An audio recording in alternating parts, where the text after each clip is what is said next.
16, versículo 25 al 34. Dice: como a medianoche Pablo y Silas oraban y cantaban himnos a Dios, y los presos lo escuchaban. De repente se produjo un gran un gran terremoto, de tal manera que los simientes de la cárcel fueron sacudidos, y al instante se abrieron todas las puertas y las cadenas de todos se soltaron. Al despertar el carcelero y ver abiertas todas las puertas de la cárcel, sacó su espada y se iba a matar, creyendo que los prisioneros se habían escapado. Pero Pablo clamó a gran voz diciendo, ¿qué dijo Pablo?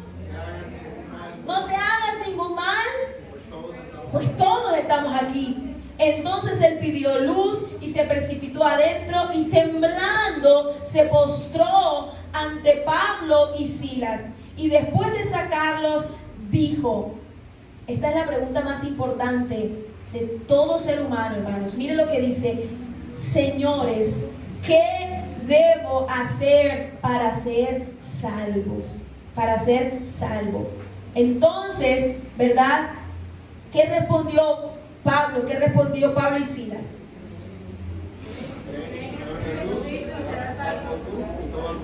Cree en el Señor Jesús y serás salvo tú y toda tu casa. Versículo 32. Y le hablaron la palabra del Señor a él y a todos los que estaban en su casa. El carcelero los tomó en aquella misma hora de la noche y les lavó las heridas, y enseguida fue bautizado con todos los suyos.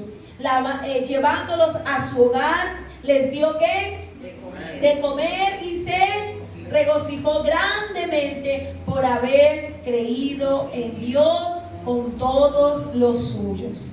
Qué hermoso relato, qué hermoso relato. Lo encontramos en Hechos, que es un libro histórico, es narración, ¿verdad?, de cómo la iglesia primitiva, los apóstoles, hicieron la obra del Señor, conquistaron el mundo.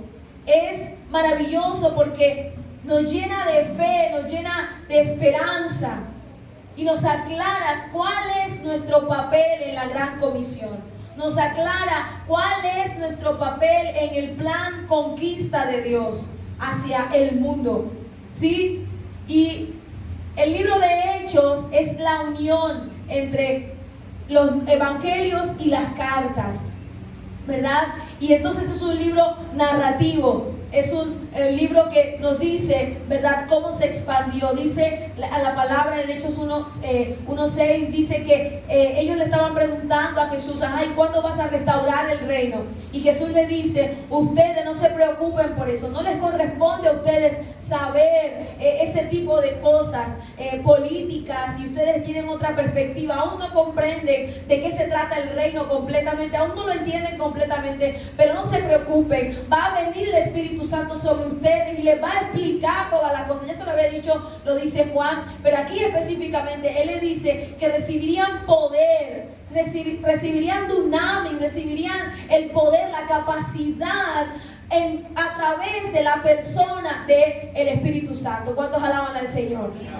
Amén. Recibirían el poder para poder entender de qué trataba el reino de los cielos y poder vivir el evangelio y poder entonces anunciar el evangelio. Y fue justamente eso lo que ocurrió cuando en Pentecostés descendió el Espíritu Santo y los equipó para ir y hacer discípulos a todas las naciones. Y primero está Judea, luego está Samaria, y luego primero está Jerusalén, luego Judea, luego Samaria, y luego hasta la última de la tierra. Y entonces justamente Dios usa a Pedro para predicar el evangelio en Jerusalén, y toma ese liderazgo, pero luego toma el liderazgo el apóstol Pablo. Dios lo unge, estaban en ayuno, estaban en oración, y Dios mismo habló a la iglesia: tomen a Pablo y envíenlo con Bernabé para que haga la obra que lo he encomendado. Y justamente ayunaron más, oraron más y enviaron a los apóstoles. Y dice la palabra que luego de volver, ellos vuelven a salir a un segundo viaje misionero, pero en este caso no va con Bernabé porque él no está de acuerdo con llevar a Juan Marcos, que ya los había dejado antes. Entonces lo que hace Dios en su misericordia, en medio de los errores humanos, es que duplica el trabajo. Ahora Bernabé se va con Juan Marcos y ahora Pablo se va con Silas y siguen haciendo la obra del ministerio, aún a expensas de su propia vida, aún a expensas de no tener comodidades, de no saber qué les espera, saber que le iban a tocar sufrimientos como ya el Señor se lo había anunciado al apóstol Pablo. Y este es uno de esos momentos.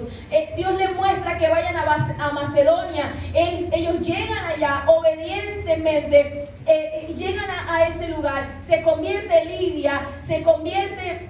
O Dios hace libre a una mujer, a una joven que estaba endemoniada, que iba detrás gritándoles y gritándoles y gritándoles que eran hombres de Dios, que venían para indicar el camino de salvación. Y día tras día, cada vez iban a orar al lugar que no había una sinagoga, sino un lugar de oración junto al río donde se convierte Lidia. Pero entonces hubo un momento en que Pablo se molestó con esto. Y es entendible porque Jesús tampoco aceptaba que los demonios reconocieran quién era Él. Él los mandaba a callar y los echaba fuera para que no quiso tener ningún tipo de relación con las tinieblas, ni de promoción, ni de publicidad con ellos, obviamente. Y justamente entonces cuando Pablo echa fuera ese demonio de adivinación que había en esta joven, los dueños de ella, que no les importó la joven, no les importó que ella había sido libre,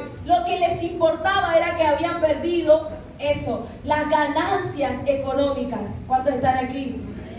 ¿La vieron?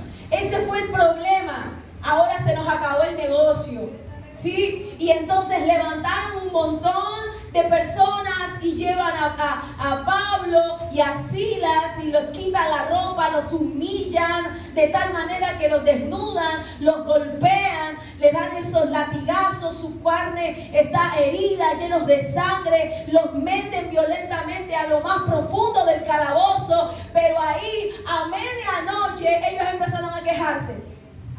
¿Qué hicieron? Adorar. Empezaron a cantar y empezaron a orar. Imagínense esos cantos.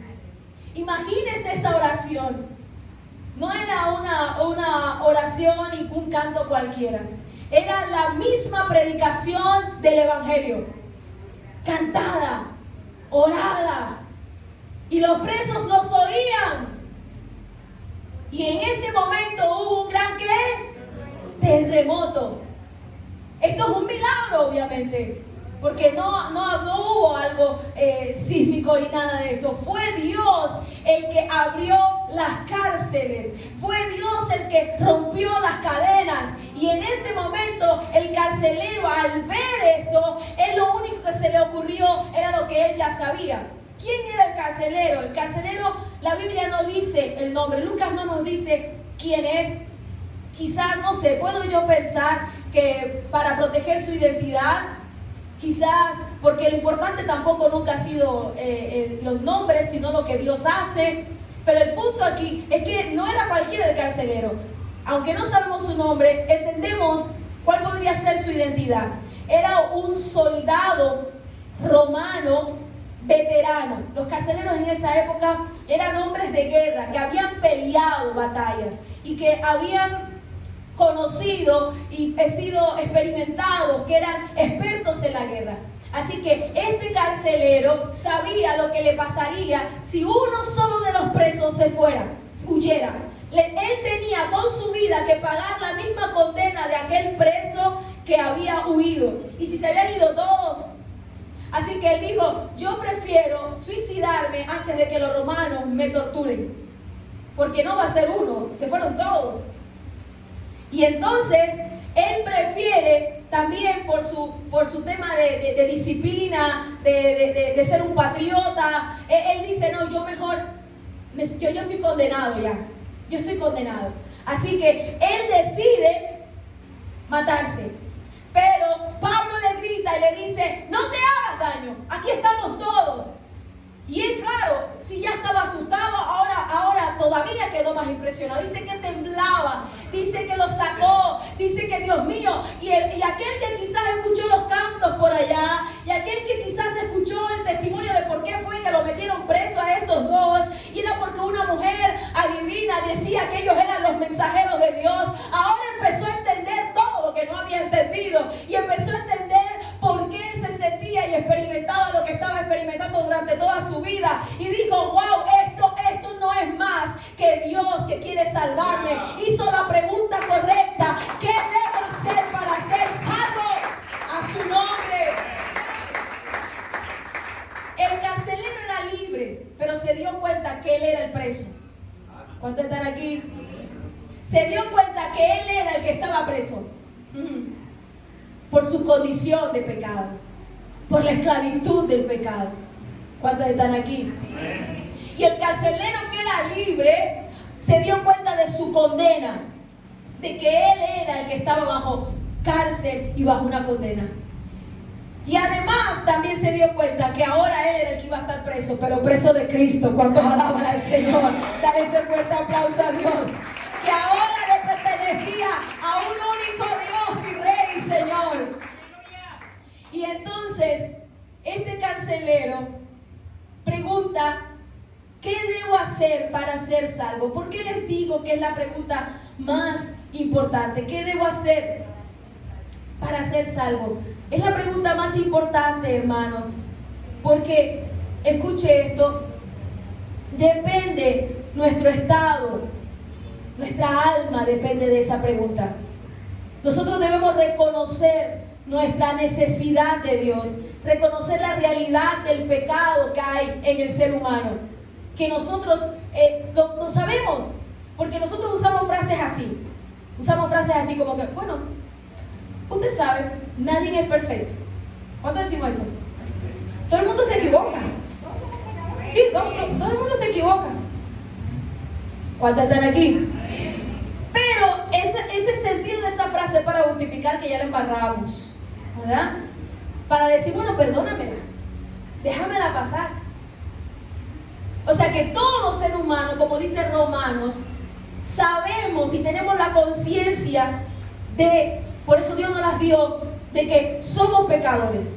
Y decimos, no, todo el mundo se equivoca, yo también me equivoco, yo no soy la excepción, pero no consciente de que no es que tengo un error más, no es que me equivoque porque me equivoco, porque todo el mundo se equivoca. No, el punto no es que es un error más o que cometí un error. El punto es que yo tengo una naturaleza caída, pecaminosa, y no es contra solamente mi prójimo, es contra el que me creó, porque Él me creó para su gloria, Él me creó para adorarle, Él me creó para ser su Dios y yo dependiente de Él, pero yo he hecho todo lo contrario, aleluya. Yo me he hecho mi Dios, yo he vivido en rebelión a su voluntad y he querido hacer la mía. No es que cometí un error cualquiera, es que yo cometo pecado, porque mi naturaleza es ser pecador. ¿Cuántos están aquí? Dile a aquel que está a tu lado, reconoce tu realidad. ¿Amén o no amén? Hermanos, la pregunta presupone algo. Presupone que está algo mal en nosotros y que necesitamos ser rescatados. Necesitamos ser rescatados. Romanos 3:23 dice: por cuanto todos pecaron y todos están destituidos de la gloria de Dios. La gloria de Dios es su carácter, es quien es Él. Es lo mejor y lo más hermoso que nosotros pudimos haber tenido allí en el jardín del Edén. Pero el pecado nos destituyó. Fuimos sacados de allí, de la misma presencia del Señor y la manifestación de su presencia, que es su gloria. En segundo lugar, es un reconocimiento de que la salvación no es algo automático. ¿A qué me refiero con esto? Que la pregunta implica que no todos somos salvos porque simplemente sí y ya, o que simplemente porque nací en una nación como pensaban los israelitas. No, hay algo crucial que debemos saber, y es que nosotros no nacimos salvos. Nosotros nacimos en un estado de alejados del Señor. Mateo 7, Jesús dijo: ancha es la puerta que lleva a la perdición, y angosta la puerta que lleva a la vida.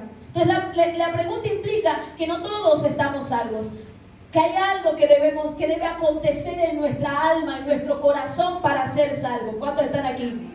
No nacemos salvos ni por religión, ni por cultura, sino por entrar en la puerta angosta que se llama Cristo Jesús. ¿Cuántos le alaban? Aleluya. Solo y únicamente por la puerta que es Cristo. El preguntar ¿qué debo hacer para ser salvo? Reconoce que solo Dios podía salvarlo. Solo Dios. El que hace esta pregunta, hermano, admite que no puede salvarse a sí mismo. Entonces, ¿quién puede ser salvo? Le preguntaron a Jesús los discípulos. Oye, pero la estás poniendo muy compleja. Entonces, si los ricos no pueden ser salvos, si cumplir la ley es demasiado difícil, entonces esto es imposible. Entonces Jesús dijo, lo que es imposible para los hombres es que es posible para Dios. Él es el único que puede salvarnos. ¿Cuántos alaban al Señor? Él es el único. La salvación es obra exclusiva de Dios. No es fruto de mi esfuerzo humano. Amén. Diga conmigo, la salvación es obra de Dios, no de mi esfuerzo. Amén. Y esta pregunta conduce a una única respuesta. Conduce a la verdadera respuesta. Cristo Jesús. La Biblia nos da una respuesta clara y directa a esta pregunta. Aquí. Cree en el Señor Jesús y serás salvo. Diga conmigo, cree en el Señor Jesús y serás salvo. Amén. Hay otros pasajes que quiero mencionar antes de entrar allí, lo que significa creer y lo que no significa creer. Por ejemplo, dice Juan 3:36, el que cree en el Hijo tiene la vida eterna. ¿El que cree en quién? El Hijo. Y esta es la vida eterna, dice Juan también, que crean en que tú eres el único Dios y en Jesucristo en el que tú has enviado. Entonces, hermanos, la única respuesta posible es esta: creer en Jesucristo. Y esto va a desafiar lo que nosotros aún creíamos que era creer. ¿Por qué? Porque dice que el que no creyere, Evangelio de Marcos, dice que el que no creyere, ¿será qué? Condenado. Esto es fundamental. Además dice la palabra en Corintios que hoy es día de salvación. ¿Eso qué quiere decir? Que siempre que se predique el Evangelio, siempre que hay un Pablo y un Silas que cante himnos, aunque tenga la espalda herida, aleluya, y aunque esté doblegado en una mazmorra con cadenas y grilletes, el Evangelio será extendido y Dios traerá salvación, aleluya. Hoy es día de salvación para nuestra vida, para nuestra familia. ¿Cuántos lo creen? Hoy es día de salvación. Siempre que haya un testigo que proclame el Evangelio, hay salvación. Él prometió hacerlo porque es obra de Dios. Nuestro trabajo es orar, nuestro trabajo es proclamar. Mañana vamos a estar hablando sobre esto en el ayuno. No me voy a adelantar, el pastor nos va a estar enseñando sobre esto. Tiene que venir mañana a las 9 al ayuno. Vamos a seguir en el pasaje que hoy nos corresponde. Entonces, ignorar esta pregunta, ¿qué debo hacer para ser salvo?, es poner en riesgo nuestra alma, ponerla en peligro, en jaque mate. Amén. ¿Cuántos están aquí? Ahora, antes de entrar en lo que el Evangelio responde, póngase a pensar. Es un carcelero, un veterano, un soldado romano. ¿Qué hubiera esperado él que le respondiera? ¿Qué debo hacer salvo? Si le hubiera preguntado, por ejemplo, a un romano, ¿qué hubiera dicho un soldado o un jefe romano? Hubiera dicho, ¿sabes qué? Tú lo que tienes que hacer es obedecer a la ley, obedecer al César y todo va a estar bien. Vas a estar a salvo si tú honras a Roma y honras al César. ¿Cuántos están aquí? Si se encontraba, ¿qué otra respuesta? Si se encontraba con un religioso de esa época que adoraba a Júpiter, a Martes, él le puede decir, no, lo que tú tienes que hacer para ser salvo es ofrecer sacrificio a Júpiter, a Marte, para estar tranquilo, para salvarte. Si se encontraba con un filósofo de aquella época, le puede decir, no, no te relájate, Busca vivir en virtud, busca vivir en sabiduría, y así tú vas a estar seguro aún en la cárcel. ¿Cuántos están aquí? ¿Verdad? Si se encontraba con un supersticioso y él le preguntaba, oye, pero ¿qué debo hacer yo para ser salvo? Él le podría decir, sabes que tú tienes que encontrarte como aquella joven que le echó fuera el demonio. Tienes que buscarte un adivino que te diga el futuro, que te diga qué debes hacer, y así los espíritus te van a proteger y tú vas a evitar el mal, tú vas a ser salvo. ¿Cuántos están aquí? Sin embargo, obviamente ninguna de esas respuestas son las correctas. Solo quiero que piense en qué otras respuestas podemos obtener para ser salvos. Respuestas erradas, y que aún nosotros no estamos muy lejos de ello, que tenemos que estar atentos, porque Pablo lo que le respondió es una sola respuesta: cree en el Señor Jesucristo y serás salvo tú y tu casa. Esta respuesta me está diciendo, ¿sabe qué? La salvación no viene del Imperio Romano, no viene del César, no viene del ejército y la gloria romana. La salvación no viene de los espíritus, no viene de ofrecer sacrificio a los dioses paganos. No, la salvación solo viene de Jesucristo, el Hijo de Dios. Aleluya. Dios encarnado, el único camino para llegar al Padre. A su nombre. Dígale a aquel que está a su lado: esto está bueno. ¿Qué otra respuesta pudo haberle dado? Por ejemplo, el Pablo Saulo, o el Pablo antes de encontrarse con Jesús. ¿Qué le hubiera respondido a este romano si le hubiera preguntado unos añitos antes? Oye, ¿qué debo hacer para ser salvo? ¿Qué creen ustedes que le hubiera dicho? Persiga a los cristianos. ¿Ah? Los fariseos le hubieran dicho: tienes que cumplir ¿la qué? La ley a cabalidad para ser salvo. Pero Jesús dijo: yo no vine a abolir la ley, yo he venido ¿a qué? Yo soy el cumplimiento de la ley. ¿Cuántos alaban al Señor? ¿Está viendo ese contraste? El fariseo decía: debe cumplir la ley, pero Jesús cumple la ley. ¿Qué hubiera dicho un sacerdote? El sacerdote hubiera dicho: bueno, tienes que ir al templo, solo en el templo, y ofrecer sacrificio el mejor que puedas para ser salvo. Pero Jesús, ¿qué dijo? Yo soy el cordero, aleluya, inmolado, el sacrificio perfecto. Amén. ¿Cuántos alaban al Señor? Juan dijo: he ahí el cordero que quita el pecado del mundo. ¿Cuántos alaban al Señor? Jesucristo, el sacrificio perfecto.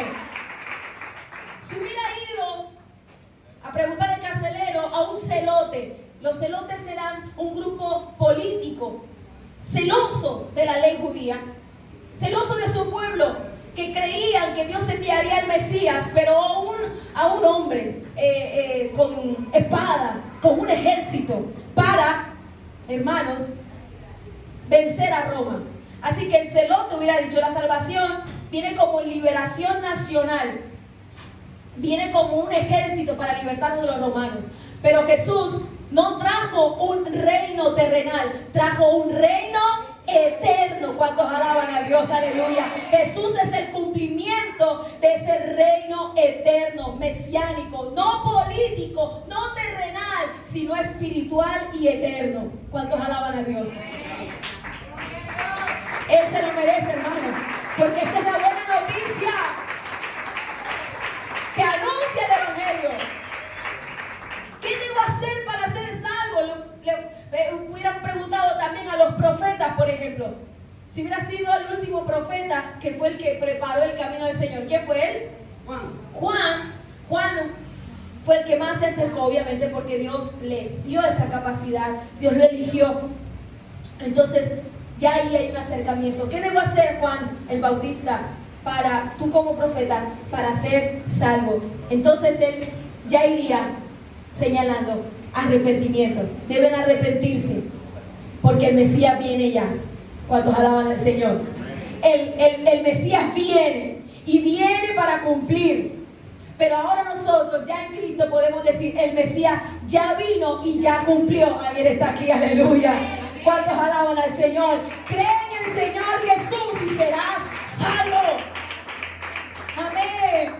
Entonces, hermanos, debemos comprender estas verdades. ¿Cómo respondería un romano de su época? ¿Cómo respondería un judío de esa época? ¿Qué debo hacer para ser salvo? Ahora, vayámonos un poquito más, tengan un poquito más de paciencia. ¿Cómo responderíamos, por ejemplo, hoy, en la actualidad? ¿Qué debo hacer para ser salvo? ¿Ustedes qué creen? Hoy.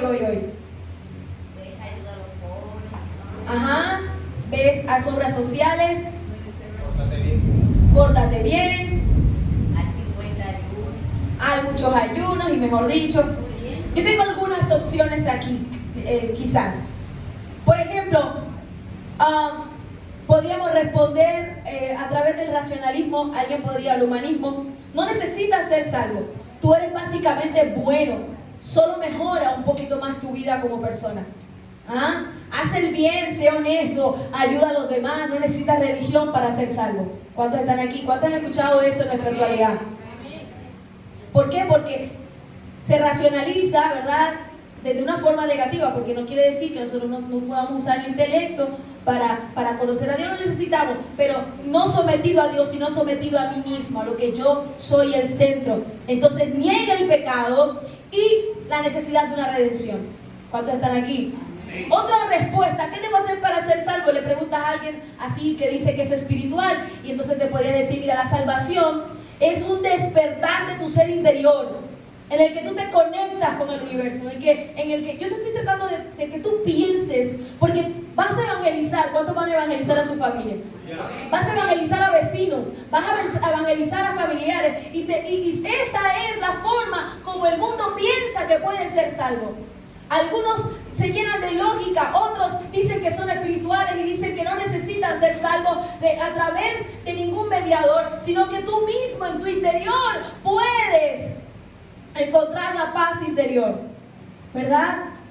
Entonces hay otra corriente que quiero resaltar aquí. Por ejemplo, el posmodernismo dice, o lo que conocemos en este momento como una rama de una corriente del pensamiento llamada posmodernismo, dice que nosotros podemos construir nuestra propia verdad y que tú puedes ser lo que tú quieras ser, que la verdad es objetiva, ¿sí? No hay necesidad de un salvador absoluto, no hay verdad absoluta. La verdad es lo que tú creas, la salvación es lo que tú creas, por lo que tú te sientas bien. ¿Han escuchado frases así? Reel así, ¿qué más? Influencer así. Eso está lleno por todas partes de este tipo de pensamientos. Otro tipo de pensamiento más, y es el consumismo, el hedonismo. Y esto es bastante, ojo, porque a veces mezclamos, y eso ya lo vamos a ver en qué no es creer. Mezclamos. Miren, el consumismo, el hedonismo, ¿qué te dice? La salvación es ser feliz. ¿Qué debo hacer para ser salvo? Ser feliz. Tú puedes tener éxito, disfruta la vida, viaja más, invierte más, vive tu mejor vida ahora. Son frases, ¿verdad?, que uno escucha mucho, que tienen que ver con la salvación, que digamos no tiene que ver con la salvación. Sí lo tiene que ver, porque es la forma como donde yo pongo mi confianza, lo que yo estoy creyendo a su nombre. Por último, el cientificismo no es decir, la ciencia centrada en sí misma, ¿sí? Entonces, ¿qué dice el cientificismo? Dice que la salvación es curar enfermedades, es alargar la vida y vivir racionalmente. Niega la dimensión espiritual y no ve la religión como un camino para llegar a Dios, o a Cristo como el camino para llegar a Dios, sino como un mito, como una superstición. ¿Cuántos están aquí? Pero el Evangelio, ¿qué dice? Cree en el Señor Jesús y será ¿qué? Entonces la Biblia me está enseñando que todos hemos pecado y que necesitamos reconciliarnos con Dios. La Biblia nos dice que la salvación no está en el hombre mismo, sino en la obra redentora ¿de quién? La Biblia nos dice que la salvación es por gracia y no por mérito propio, ni por emoción, ni por iluminación, ni por dinero. ¿Cuántos alaban al Señor? Denle fuerte aplauso a Dios. Solo a través de Cristo. Amén. Hermanos, ¿qué significa creer? ¿Qué significa creer? Ustedes que ya tienen un poco de entendimiento, ¿qué significa creer en el Señor? ¿Qué significa creer? Pues me pregunto. Tener la certeza de que no existe. Ajá. ¿Qué más? Confiar. Estar seguros que por Él somos salvos. Ojo, antes de mirar qué es creer, veamos qué no es creer.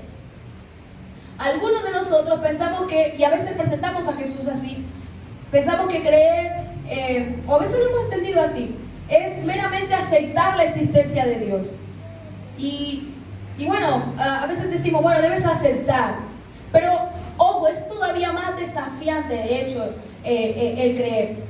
No es solamente aceptar la idea de que existe Dios. Algunos lo tomamos muy romántico y decimos, wow, Dios y eres amor y es love ¿ok?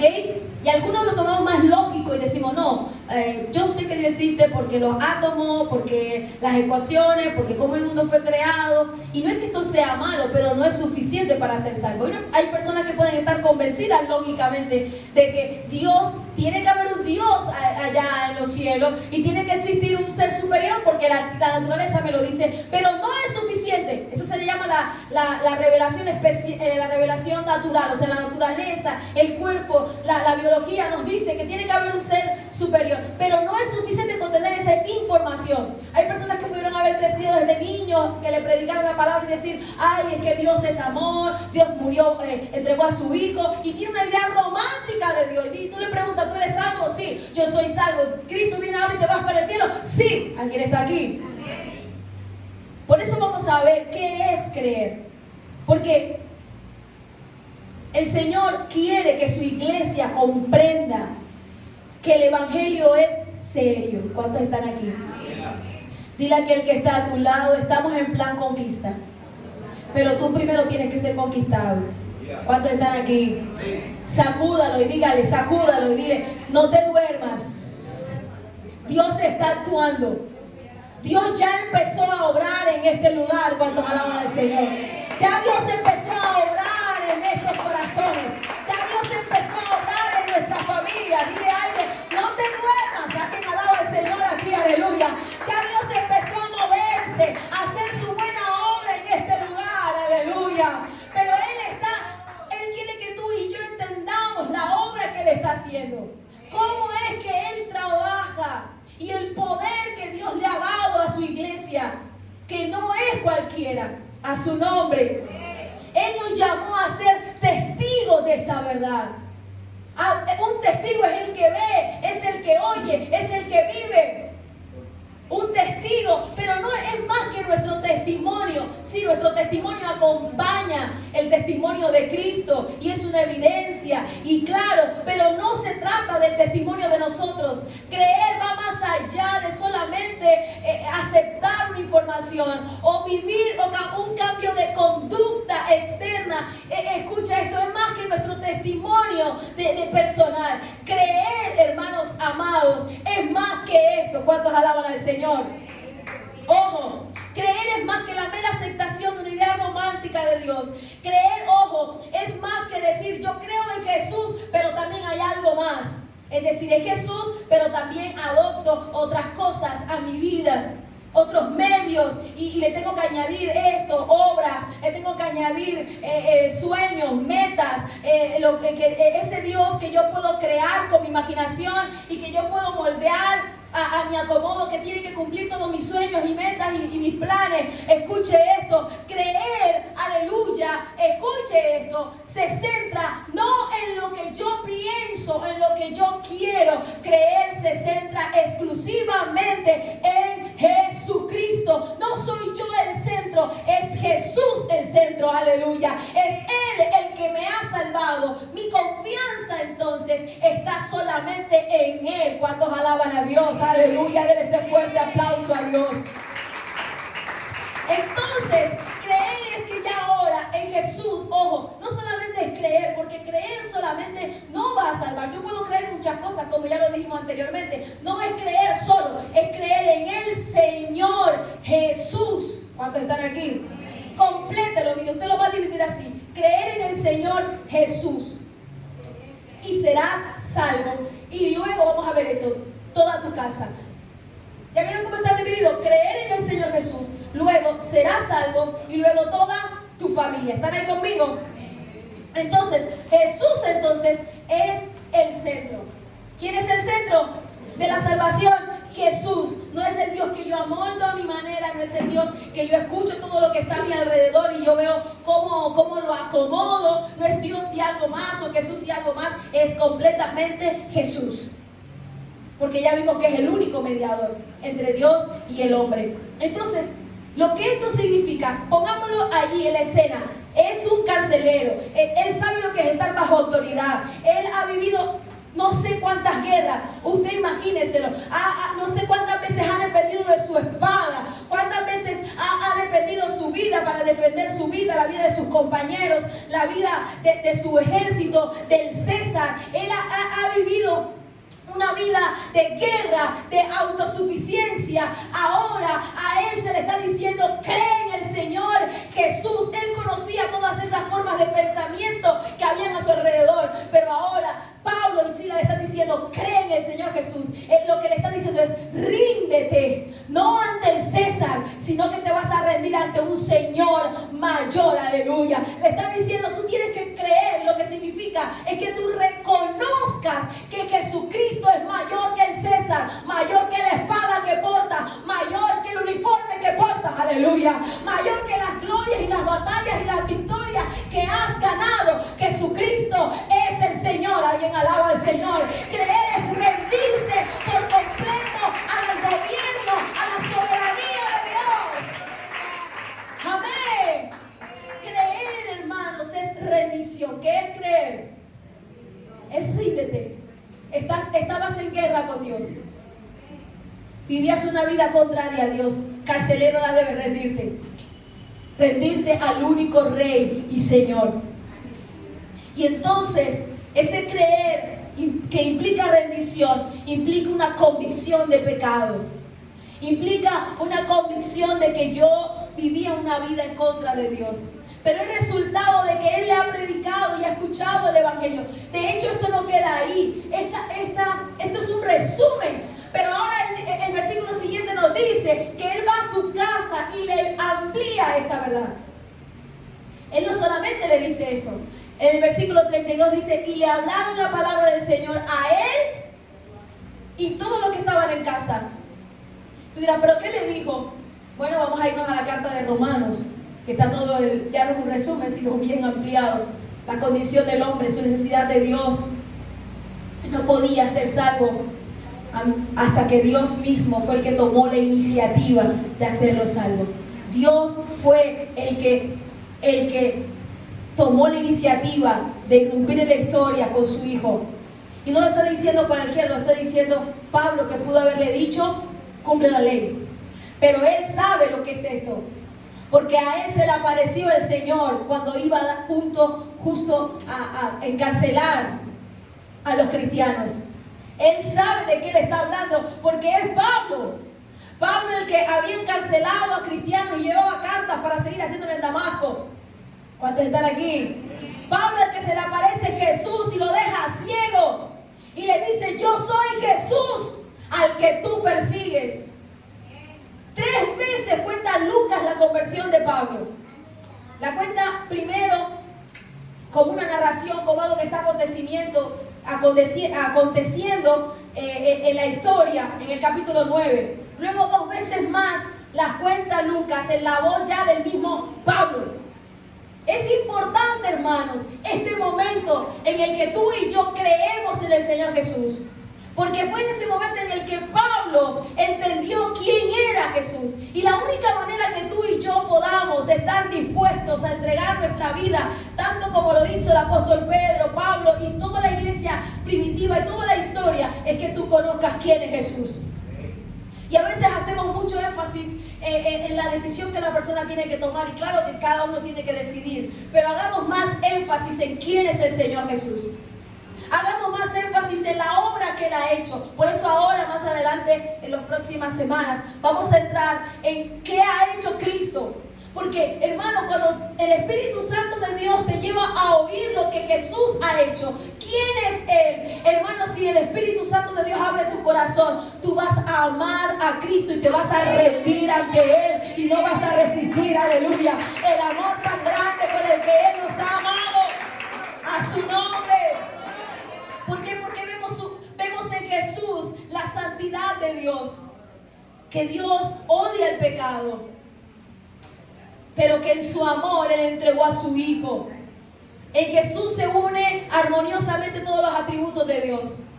La ira de Dios en contra del pecado, que la única forma es no puede declarar inocente al que es culpable.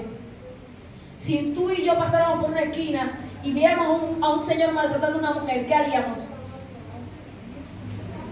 Sentiríamos rabia. Sentiríamos, si es un niño, peor. Yo creo que si es su papá, por mucho. Por ejemplo, una vez nos pasó que le dimos así a Juan Ángel, que se había perdido por allá en el Alegra, y uno se desespera y de pronto lo ve caminando como si nada, y el papá le dio, y todos los de los mototaxis, las carros y todo, ¡oye, mátamelo! ¿Ah? Uno se enardece y uno dice, no, pero ¿cómo así? Y nosotros también somos imperfectos y cometemos errores, y cuando vemos una injusticia, hablamos, queremos hacer algo, y somos pecadores e imperfectos. ¿Cuántos están aquí? Ahora imagínate Dios, cuando Él ve la maldad del ser humano, ¿cómo Dios va a ser indiferente? Algunos sorprende porque Dios es un Dios justo y una ira santa exprese su justicia. Hermano, pero es que si Dios ama, Dios también odia, y Dios odia el mal. ¿Y en dónde vemos la misericordia de Dios? Que sabiendo que nosotros teníamos que ser condenados, Él se hizo hombre para recibir lo que nosotros merecíamos. Él vivió una vida santa que nosotros no íbamos a alcanzar a vivir. ¿Para qué? Para que ahora nosotros recibimos la enseñanza, pero Él hizo el examen y lo aprobó 100 de 100. ¿Cuántos alaban al Señor? Porque su sacrificio, su vida fue perfecta. Esa es la buena noticia. Lo que nos hace salvos, creer solamente en Jesús, porque Él es el que vivió la vida santa cumpliendo la ley de Dios y pudo morir por nuestros pecados.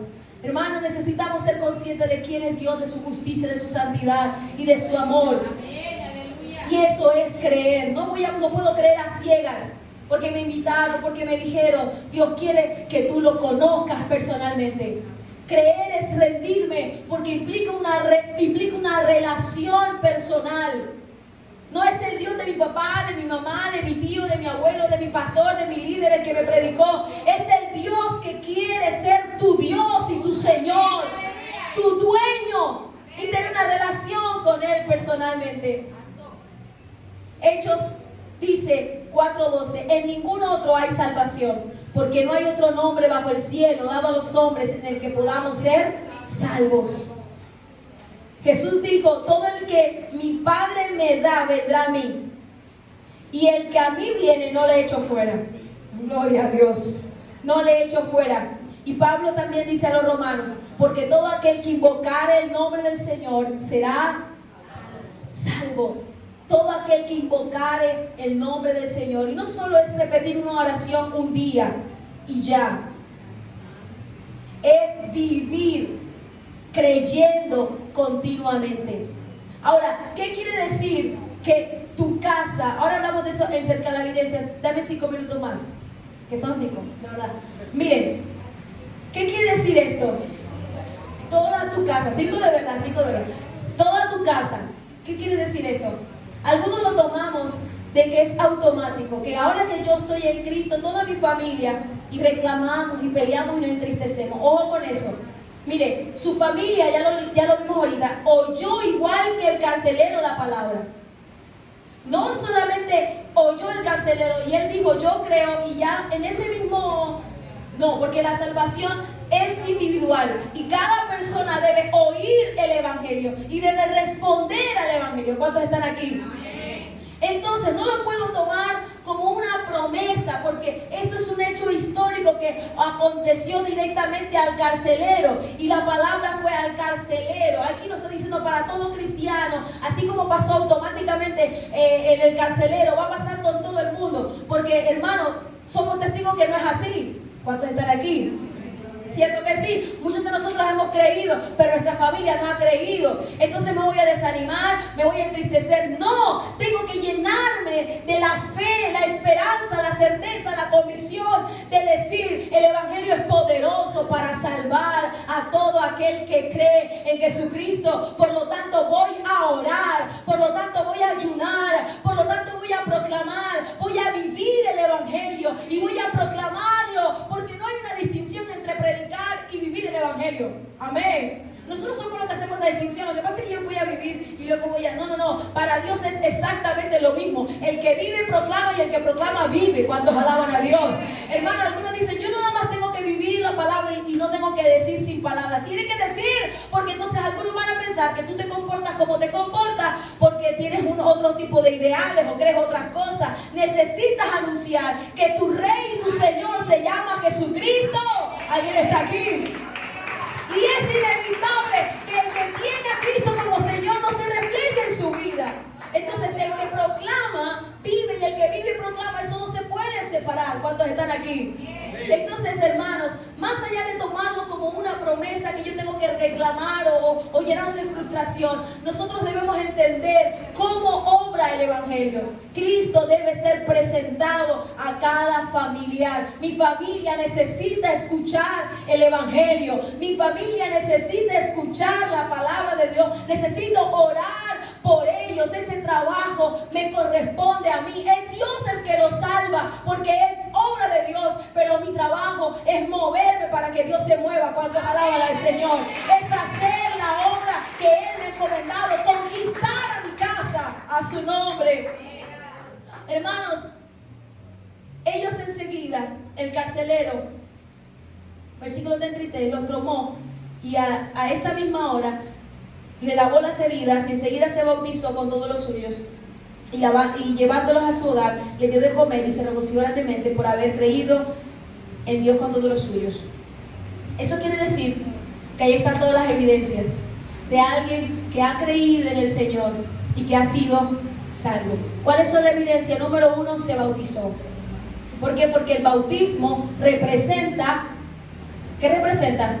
¿Algunos ya lo han estudiado con nosotros? El arrepentimiento. Pero aquí no dice arrepentimiento. ¿Aquí qué dice? Lo que pasa es que creer y arrepentirse son inseparables. ¿Cuántos están aquí? Escuche esto. Si usted cree, usted se arrepiente. Y si usted se arrepiente, usted cree.